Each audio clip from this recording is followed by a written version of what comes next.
So good. Honestly, this is like, I was just saying that this wasn't what I was kind of like wanting. Like, I was going to talk about lots of different things, but you know what?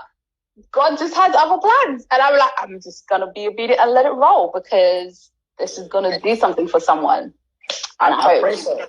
I really pray so, because at the end of the day, one of the things that I didn't get was this opportunity. I didn't get to hear people speak in this depth for free without having to sit in a venue. Like, I could click a button and hear great conversations. You know what I mean? And I feel like that's why I feel like it's our job to teach those coming and give them the opportunities that we didn't have. You know, I would have to go to a conference, wear a suit, hold a Bible back in my day, you know what I mean? And sit down and hopefully connect to the person speaking to me who wasn't dressed like me, who didn't understand the lingo, who didn't speak in the same terminology, who could actually dissect the Bible and make it fit in 2020. Like, we didn't have that. Like, we had these guys screaming, thou shalt not, and screaming, you know, holy fire from the pulpit. And we went home afraid. Yeah, we did. We really did. You know what I'm saying? We really did. And so just growing up in London from Nigerian parents. And that's a whole other level. Oh, Lord. Screaming and shouting. And it was just like, I'd wake up in the middle of the night like, is the devil here? Is the rapture here? What's going on? Is the rapture coming? And, you know, but, you know, I realized, like, you know, God's an evolution. Like, he's always evolving, because the earth always evolves. So for like your studio studies now, like, you know, I've caught some of the clips online. What was it that really made you do this? Is it something where, like, you know, you're a Christian, you're in this industry, and you're seeing a lot of people coming up, and their drive for wanting to be in this industry is not necessarily, you're looking at it thinking, like, if you're going to be coming in like that, it's not going to let you, you're not going to last. But you need to have some kind of foundation, like, you know, this is where I'm coming from. This is what's helped me. This is going to help you. Was that the premise of studio studies, or what was it that got you into that? I think in all, I'm going to be very, very honest. Be honest. My mother used to tell me as a kid that, you know, this music thing is only for a season, and there's someone else on you.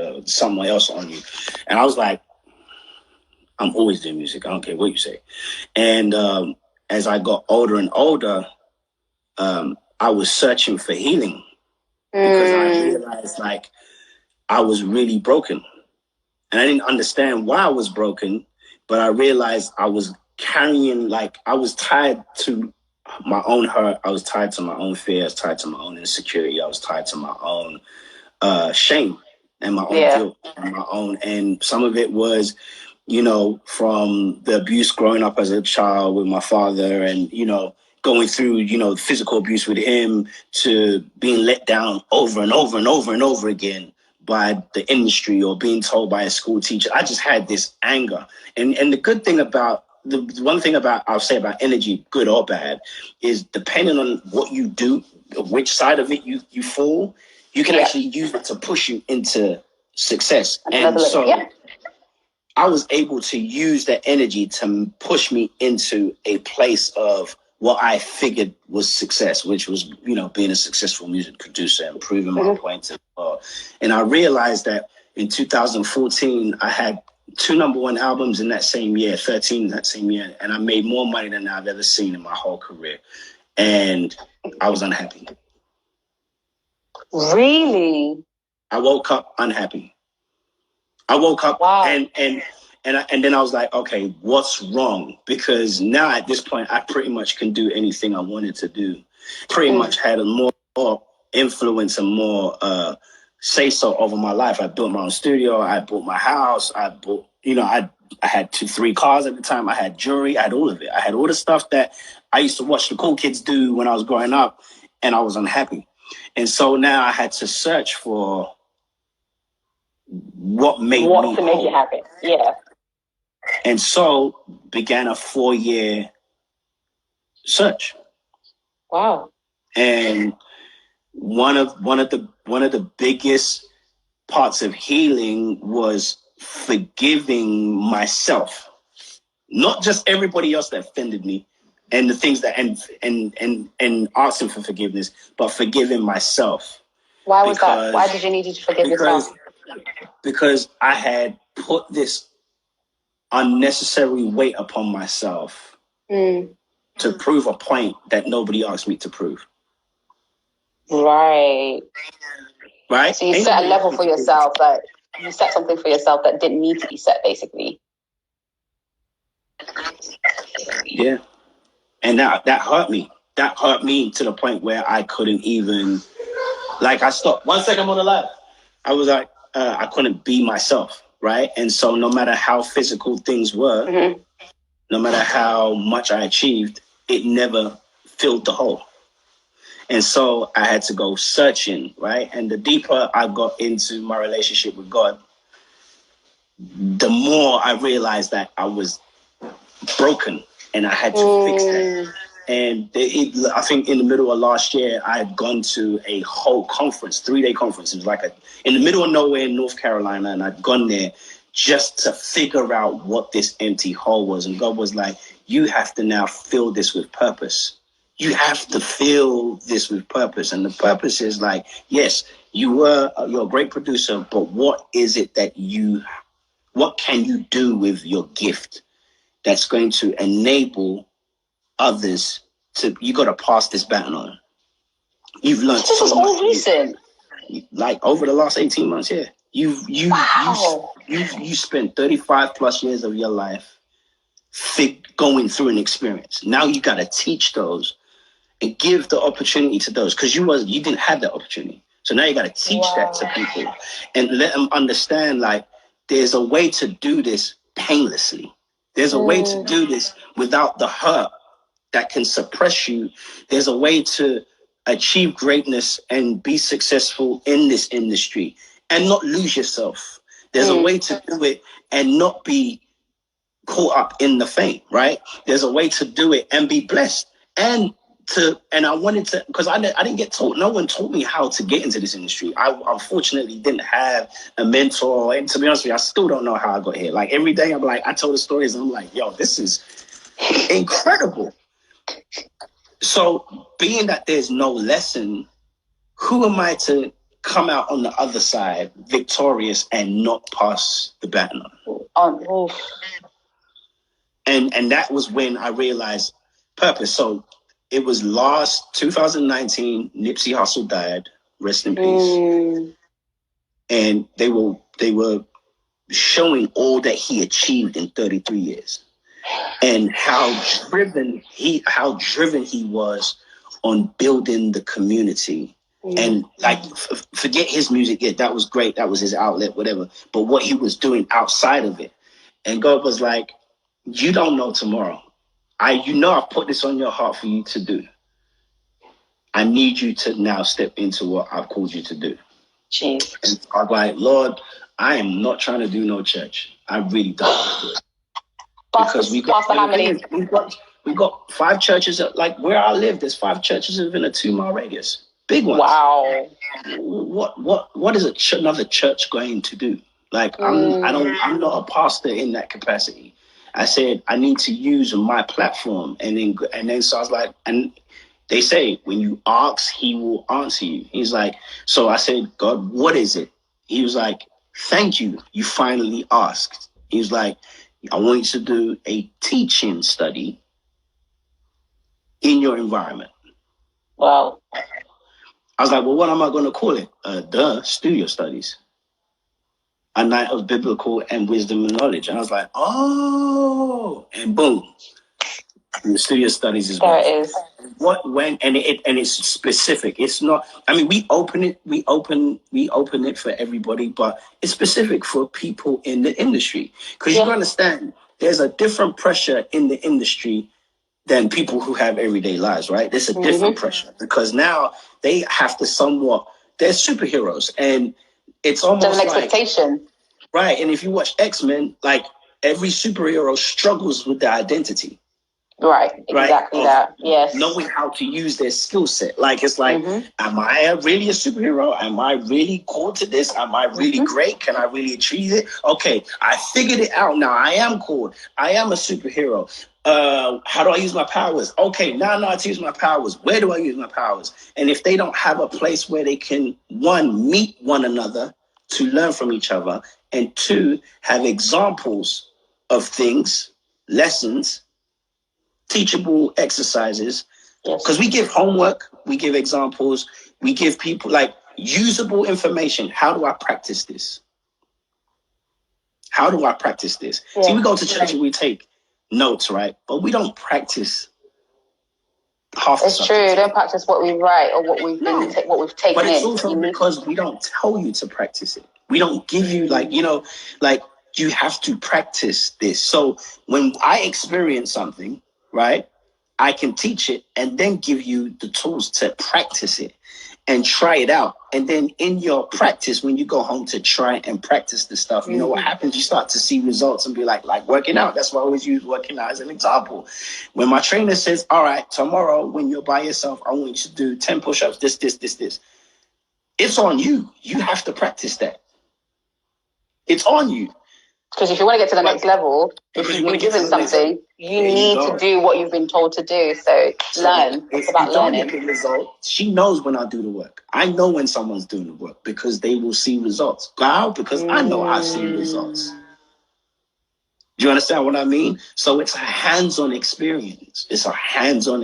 And like I said, it's for the industry. I think putting everybody in the same bucket is unfair because the industry has a different expectation, right? Yes. And it's unfair for us to be in the industry and not give them their own arena, give them their own space, give them their own floor for them to experience this. Do you know what I mean? On another level. And I feel like, and the reason why we made it small was we don't need it big. We need it small. We need it intimate. I want you to be able to speak freely and be vulnerable and say what's up with you, and us to be honest as leaders. And sometimes I remember one time I went there, I was like, hey man, today was not a good day. Because if I don't let them know that I'm just as human as they are, they will put me. They're going to think, they'll be like, and he's think perfect. That I'm a superhuman, I'm a superhero, that nothing's ever wrong. It's like, no. Right. You know what I'm saying? So studio studies, that's what it is. It's definitely grown way beyond what I thought. I thought it was going to be a small little intimate thing, and it grew within a year. We had to change locations twice, and now we're working on an online podcast version of it, and now we're working on a YouTube live when we go back outside of COVID. And now, because we want to invite people across the world. There are industries across the world that don't have this type of advice. So So do you take those who are non-Christians as well as Christians into it as well? And how do you deal? So how do you deal with the non-Christians, and what's their reception towards? I think the non-Christians. The one thing I love about Jesus, and this is why I say he's the example. Someone said to me, man, you always speak about Jesus. He's the perfect example. I said, even if Jesus was fiction, would it be so bad to believe in that there was a human being that did this great? We believe in Santa Claus. People run around doing Christmas. Why can't we Superman and Batman? Do you understand what I'm saying? Like, why do we believe in the things that men create, but then the one thing that can really, really bless us, we don't want to believe in. We don't want to do anything. Did everything in love. So for me, yes, we tell stories. We use ourselves as stories. We make ourselves relatable, right? So non-Christians who might not necessarily know who Jesus is knows that our experiences are real. See, we don't hide our experiences. We actually are very honest about our experiences. We are honest about, that's why God allowed me to be successful in the industry, because when I tell the story, people go, I know what that is. See, I don't know what Jesus necessarily did, but I know what that is. And when I can make the two make sense, they start to have an understanding of, oh, I see. And that's what we are. We're bridges. We're not here to force Jesus down your throat. That's wrong. Jesus himself didn't want that. He's just an example. And so we use him as, this is why he did it then. This is why he did it for us. This is what we experience over here. And this is why we use the term love. This is why we use the term forgiveness. This is why we use the term love yourself as you would love your brother. This is why, you know what I mean? You turn the other cheek. These are the whole reasons why. Because in the industry we're in, when someone stabs you behind you, steals from you, or tries to do you harm, you have to love through it. Right? Because we're in the industry that does happen when people steal music, when people are users, when people are lying to get further in the industry, when you come against real darkness, for real. Yeah. Drug addiction, drug abuse, soliciting, sexual abuse, like this is for real. You know what I mean? So people feel more comfortable because they feel like it's a real environment and no one's beating them over the head with a Bible. Definitely. And how have you been able to, navigate the industry? Because the music industry is, like you said, is crazy. There's a lot of, I'm sure you've seen a lot of things like, people stabbing you in the back, doing things, doing that. You've seen the drug addiction with your own eyes, people just, doing lines. How have you been able to kind of actually, was there any point where you almost felt yourself getting sucked into it at all? No, but I did see it. I saw how easy it could be sucked into it. See, I wasn't going to be sucked into it because, fortunately for me, the foundation I came from was so solid in a sense of, after I left home, there were things I just weren't going to do because of the foundation I had, right? So between the ages of 18 to 28 years old, there was a lifestyle I already had. It didn't evolve those things, right? So for me to pick it up later in life, it would have been very difficult. I had to have been in a have been in a lost space. So I also believe God allowed me to be older, because the more successful part of my career started in my 30s. Like I hit my first real experience as a successful producer was 30 years old. So I believe he allowed maturity to kick in for me before I experienced. Sometimes we want things early. We want it early in our teens. We want it early in our 20s. And we ain't mature enough to deal with it. So when I hit 30, and plus, even though I did experience a lot, there were things the line had been drawn in the ground. That was my blessing. That's a blessing for me. But what I did see was how easy it is to slip. I saw it firsthand. I remember the first time someone offered me some drugs.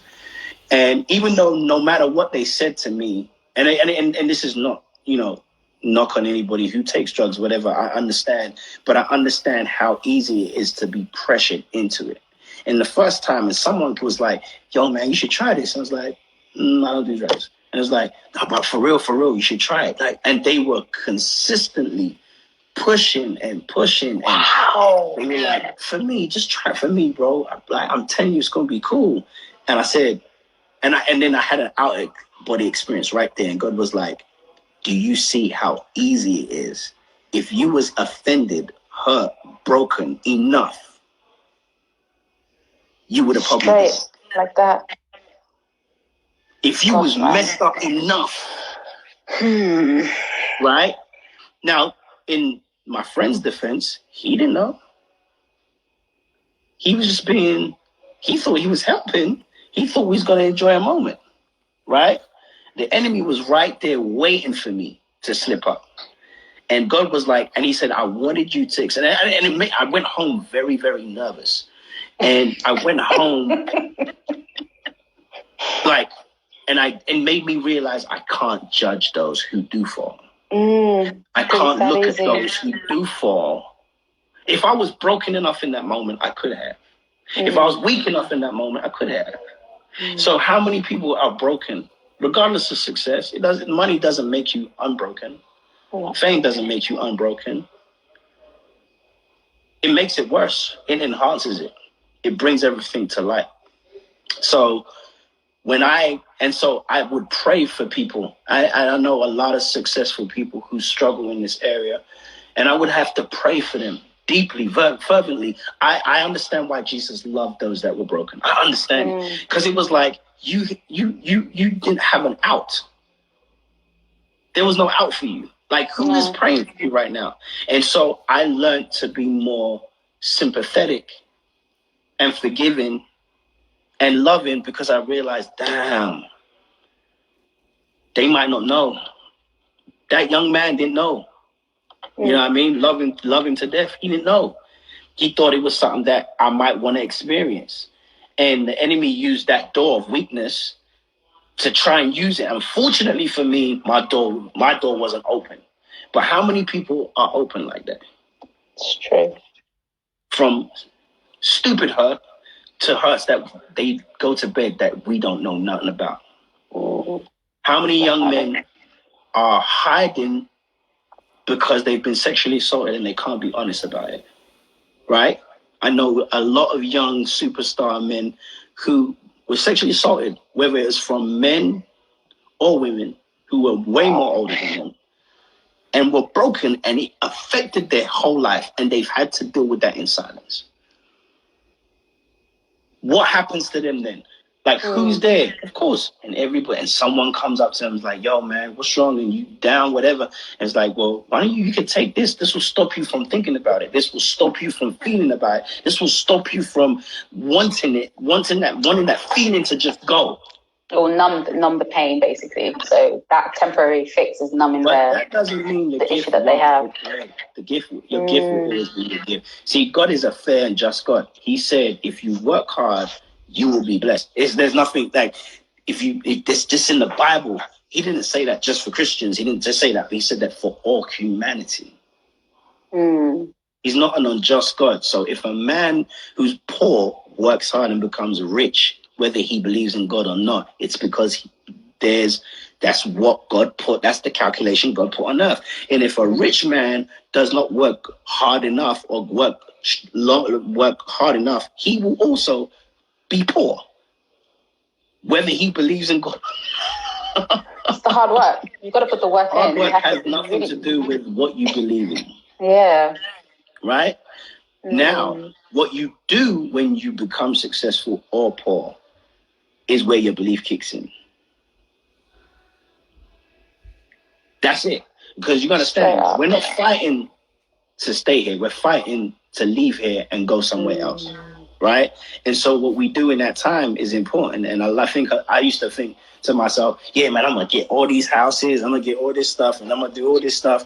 And then God was like, and do what with it? What are you going to do with it? What are you going to live? Can one of you be split over 3 houses? Or who? 5 cars? Or who? You got one butt and you got 5 cars.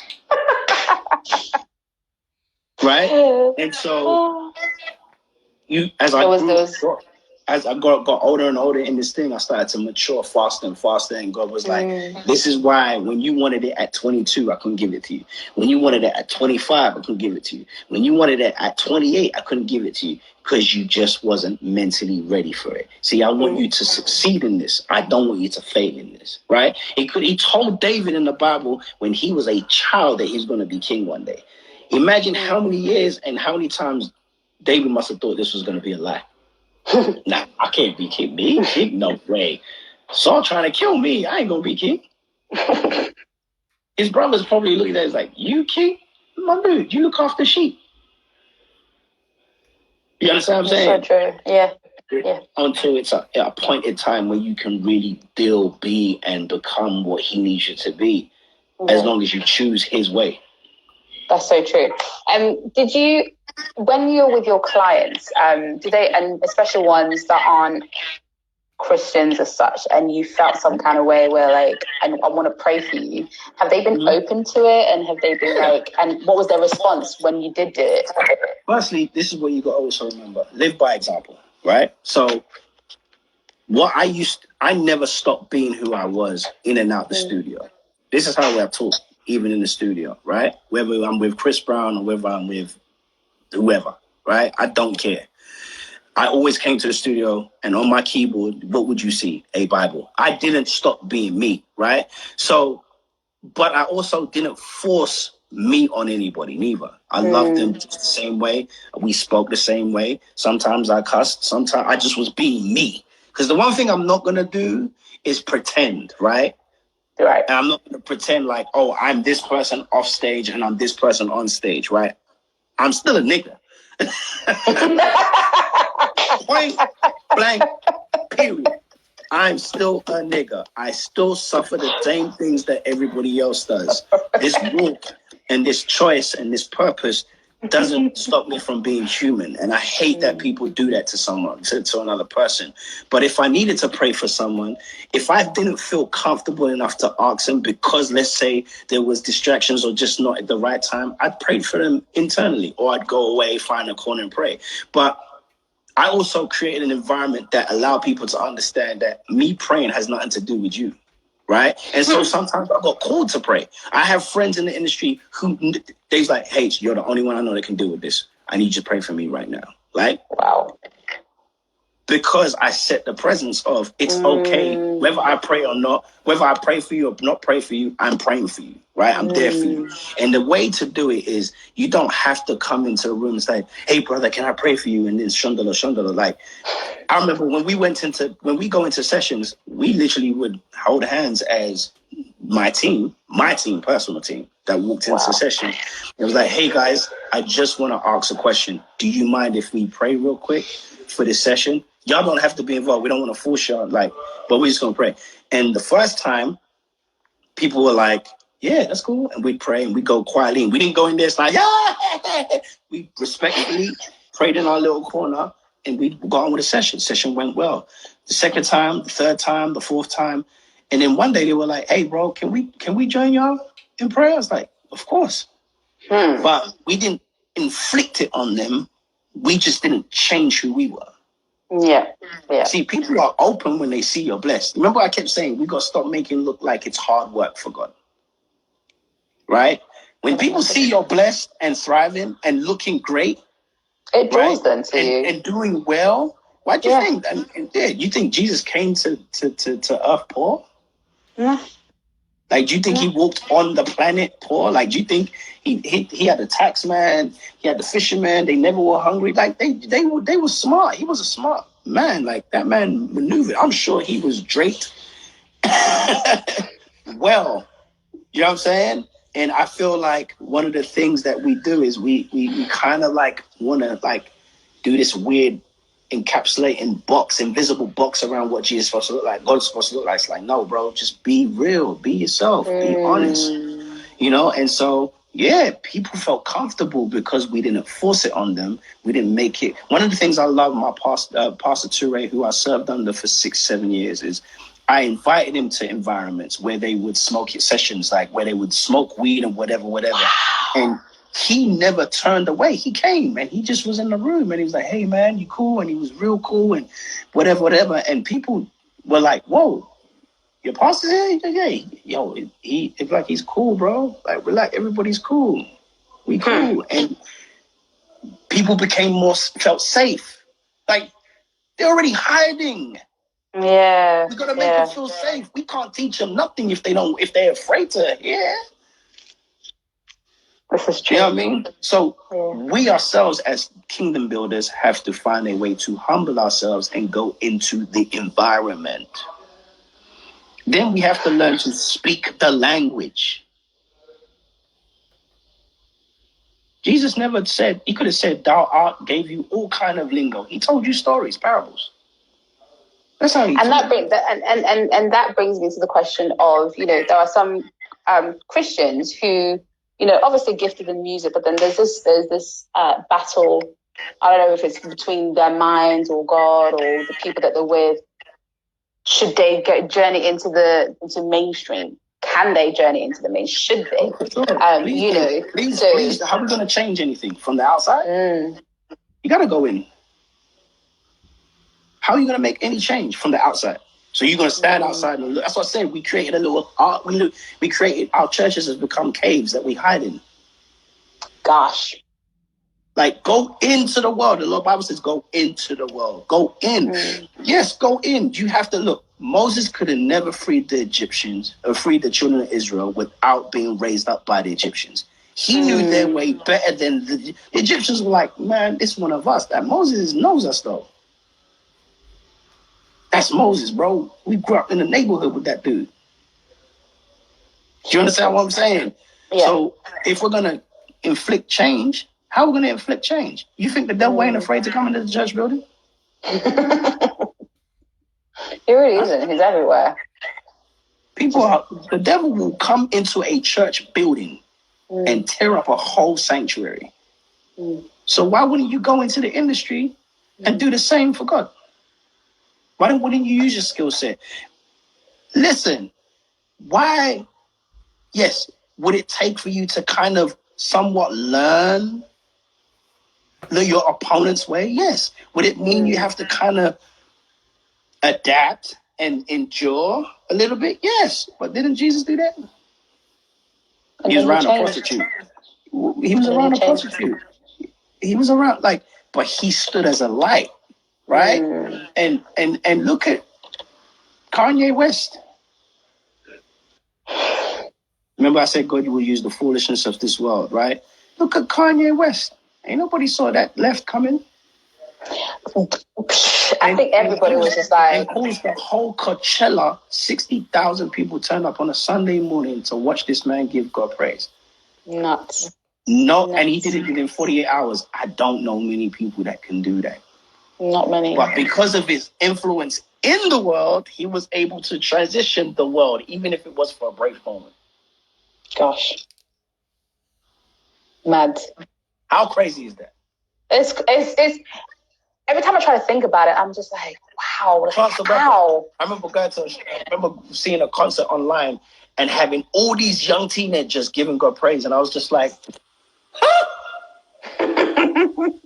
But he had to be accepted somehow. You think you're going to change the lives of people who don't know without somewhat making them feel comfortable with you?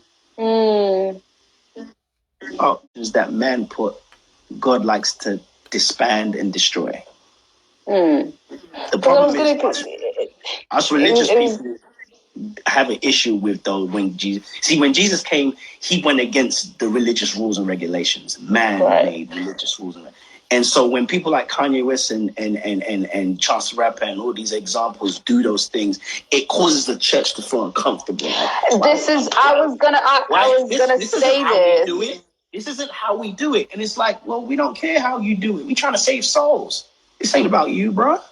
You ain't the lifeline to God. Yeah, you ain't the fortress. And it's because they believe they own the ark. They believe they own the kingdom. They believe they own the gates. They believe they're standing in front of the gate. The gatekeepers, right? And God's like, bro, I'm the truest gate. I'm the only gatekeeper. So I'm going to use wood, rock, Kanye West, Donald Trump, whoever I feel in the moment, because I am the everlasting God. I created you all. So when we stand here and we make judgment, that's why it's like, don't judge, because you don't know what I'm doing. You don't know who I'm using. And you might have to eat your words. I think a lot of people have. A lot of people are. Eat your words. You may have to stand there and be like, oh my goodness, I said. And then, the worst part about human beings, I still don't fool with that dude. I don't fool with that nigga. I don't care what he did. I don't care whether he take on Jesus. He still there. And it's like, wow. Nuts. You're going to stand here and really judge. And so when Jesus comes or when God returns or whenever this shift comes, and you're going to be looking like Boo Boo the Fool because you're not hot, you're not cold, you're just lukewarm and you don't have no place to stand. You're not even on the devil's side. You're not on God's side. You're just confused. You're hot or cold. Yeah, you just don't know. You're like in between. Like, which one are you going to be? You're going to be in it. So that's why you can't judge. You have to forgive. The one thing I'm starting to learn is the quicker I forgive, the freer I become. And forgiveness enables you to see past what your eyes can see and maybe what God's trying to do. This pandemic is definitely a painful one because it's harming people, right? And overall, but the thing that we don't really pay attention to is we only paying attention to the harm right now because the media is forcing us to. Do you know how many people die a day? Thousands. Do you know that more people die from cancer and any other disease more than COVID right at this point? But for some reason, they're getting us in this space of fear. And that's why I'm like, people, God didn't create fear. Man did. That's the first sin man created. As soon as Eve ate the apple, they fled and hid because they were afraid. That's the first man-made sin. And it was like fear and doubt. Fear, confusion. And once Those three things. once the enemy grab that, that's, do you know it's his biggest weapon? So right now, we're all running around in fear, right? And we're doing everything. And I'm just like, yo, it's so incredible that we can believe in this invisible virus, but we can't believe in this invisible God that created trees, that created the sky that we see every day. No one can explain the sky. I don't care what scientist you are. You can't explain this. You can't explain why a tree would be cut down and come back up. You can't explain why the ocean moves. You can't explain why the beasts of the earth stay in their environment. You can't explain that. We have 100-feet whales that could tear cities down and they all stay where they're supposed to be. And he gave us dominion over it, but we yet still run and hide over an invisible virus. And you shouldn't, because that's not what he's given us at all. And we need to. And this is the season where, like I said before, right in the first thing we will talk, like, this is the season where you have to really know who God is. You have to trust. You have to be like, 100%. If the world is fearing, if the world is going crazy, like the person who created the world in the first place, that's the person who you now need to focus, because now there's no more distraction bar this. You need to now focus on him. He's the one that created. He's the one that can give you that peace, that direction. What you need is in him. But where's your heart posture? And the thing about in him is the only way to find out what's in him is to build a relationship with him. With him, right. And this is the perfect time to do that if you've never, ever done one before. I can't find out what's in him if I don't build a relationship. Right. I can't. I'm not going to know. So let me start having a relationship with God. Let me start consistently having a conversation with God consistently. And not a conversation on what I want and where am I going and what is going to benefit me, but a conversation of how can I be of service in this time? Make me better. Not my will, but your will be done, right? Because when you renounce your will, when you renounce your will and say your will, you know what he says? Now let's begin, right? The red pill, the blue pill. Like even movies I'll be watching, I'll be like, God, you so genius, man. What do you believe? Are you going to take the blue pill or the red pill? The blue pill or the red pill? Go deeper in me. And you're battling. Right? And give up your will and I'll give you mine. And you can have everything anyway, or you're going to do it your way, in which you now have denounced me from being able to be present in your life. It's all a choice. Yes, absolutely. Right? Because he can force you, right? God is so amazing, he can force you. But we have what we call free will. So unfortunately, free will is our lifeline. And if we don't choose wisely, the red pill or the blue pill, what will happen is if we choose our will, we find ourselves, we might even get successful because God created the earth to function a particular way. But somewhere in it, remember I said, somewhere in my life after everything I succeeded, I felt lost. Yeah. I felt empty. I wasn't satisfied. I was unhappy. Which means I had to look for something else. And that's what this thing is.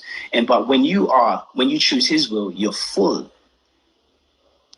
You're full of life. Every day's an excitement. Then you're like, wow, there's too much to do. That's what I said. There's too much to do. To wake up and say I have nothing to do is crazy. There's so much to do. You understand what I mean? There's so much to build. There's so much to grow.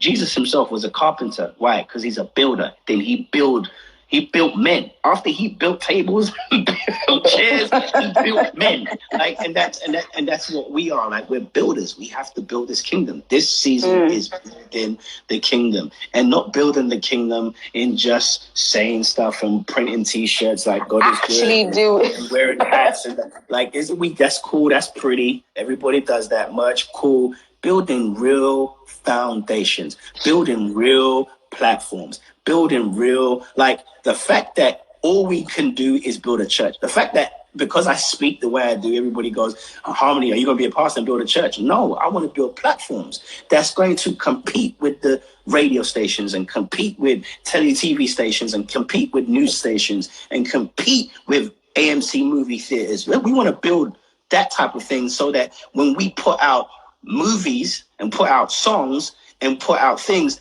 our volume, the kingdom's volume, is louder than the world volume. That's when that's when they come into us and like, okay, what are you doing? How can we tap into what you're doing? Like, can we talk? And it's like you're now creating. It's like you're now the driver of this, like whatever it is. This is now your show, and you control what happens. Okay, if you want to do this, you got to do it our way. This is the kingdom way. So you want to be in it. You can't get influence. You gotta go in.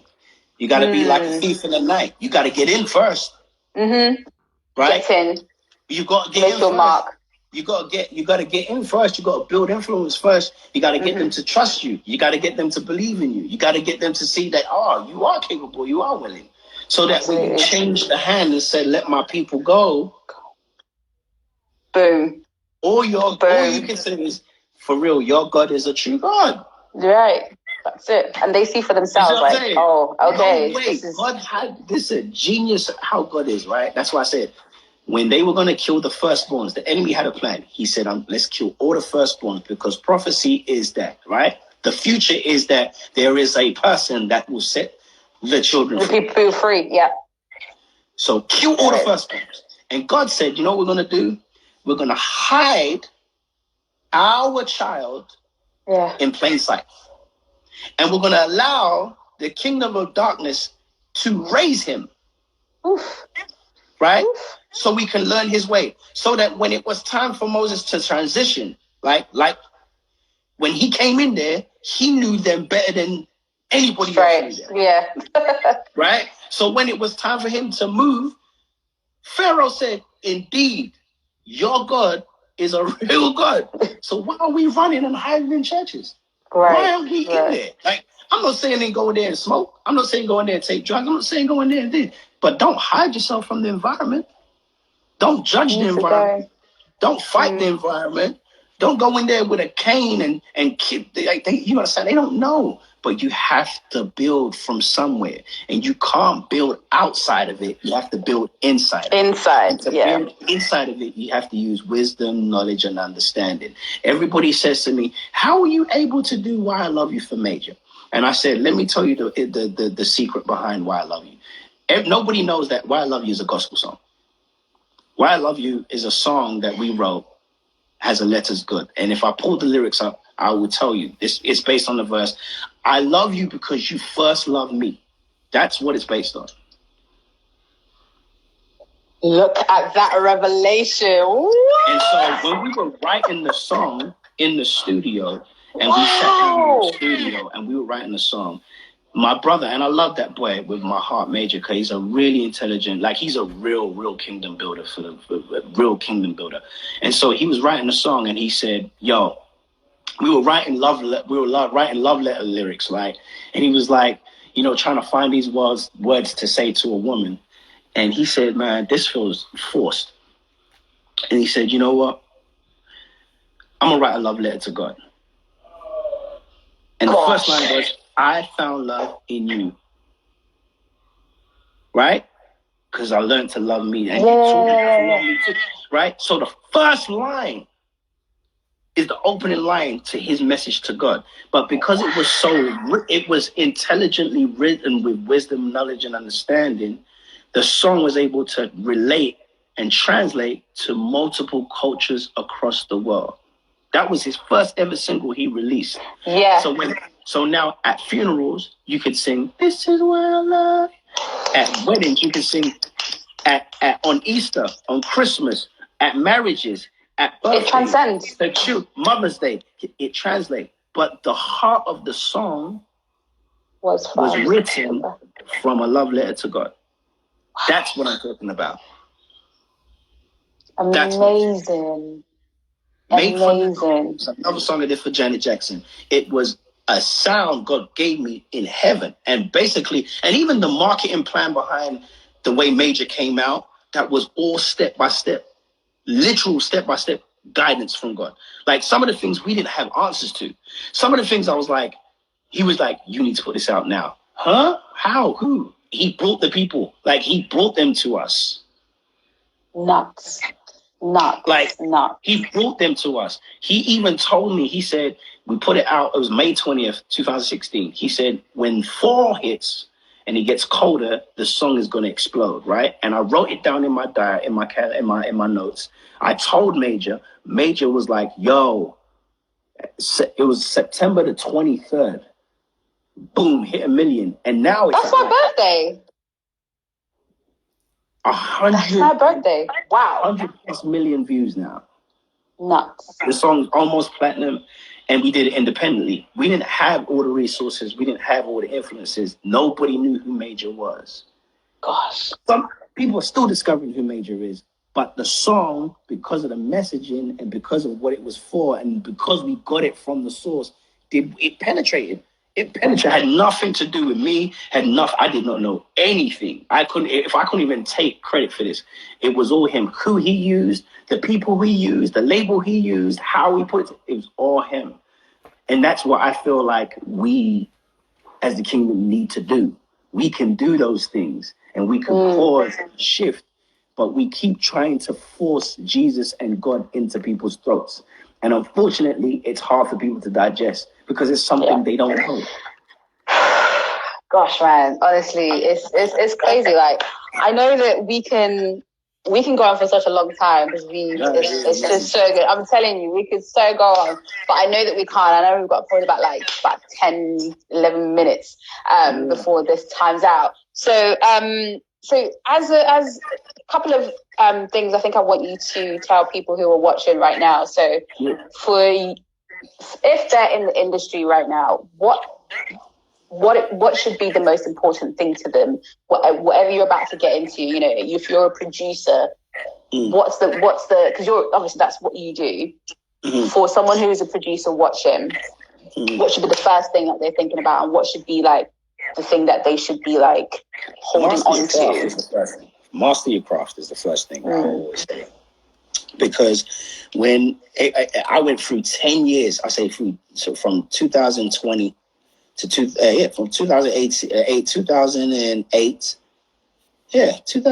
I was 18 to 2007, 6, 7, I was mastering my craft, right?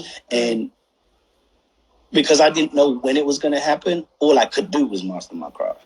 But when the opportunity came, I lived up to the expectation of it, right? Because, and don't get too concerned about when and who and how. Because sometimes what happens is that becomes a distraction. It muffles the thing, and then it becomes it can be once frustration sets in, you're no longer creating no more. Now your creativity is being stumped by frustration, and then it becomes almost like depression, and then you kind of like lose yourself, and then you now have to face the line of giving up and not giving up. Right. So those are the things those are the things I face. So those are the things I would say, don't get caught up in who, what, and when, because the things that God will use, especially if you're a believer like me, the things that the earth will use, Mother Nature will use, will sometimes throw you off. Like you'd be someone that you'd be like, I didn't see that person. I know you didn't, but that person is the perfect person for you. Right. And sometimes we can force ourselves into scenarios where we think for the moment it's a good deal, it's a good situation. And then later on, you'd be like, man, that's the worst thing I could have ever done. Right. And because we make choices out of frustration. Right. And so, which is not a good thing. It never leads to anything never good. Make choices in hard, in wilderness. When you're emotional, when you're feeling, never make decisions. The worst. Be clear of thought, because when you make emotional choices, when you make frustrated choices, depressive choices, they always because it's like fog. It will clear one day, and then you can see clearly, and you can be like, dang. But at that point, why did I do that? Yeah. And that's where the enemy normally catches people. And, you know, the one thing I realize is learn the business while you are up and coming. I think one of the things that I had to learn on the go, and because the internet wasn't as fruitful as it was right now, you can learn the business, and there's more of us that teach it, you know, more and more. So learn the business. 2, 3, be innovative.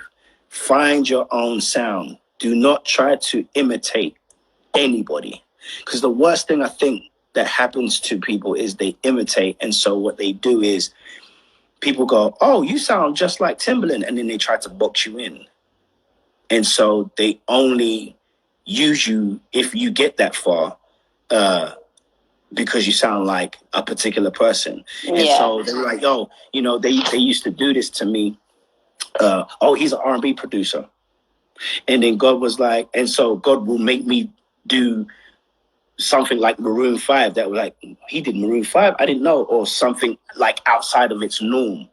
And then people go, oh, so it stopped pigeonholing me. And people had to just accept me as a music producer and entrepreneur instead of boxing me into a black box. Or he's an R&B producer, or he's a gospel producer. And it's like, oh, and I was like, no, I'm not.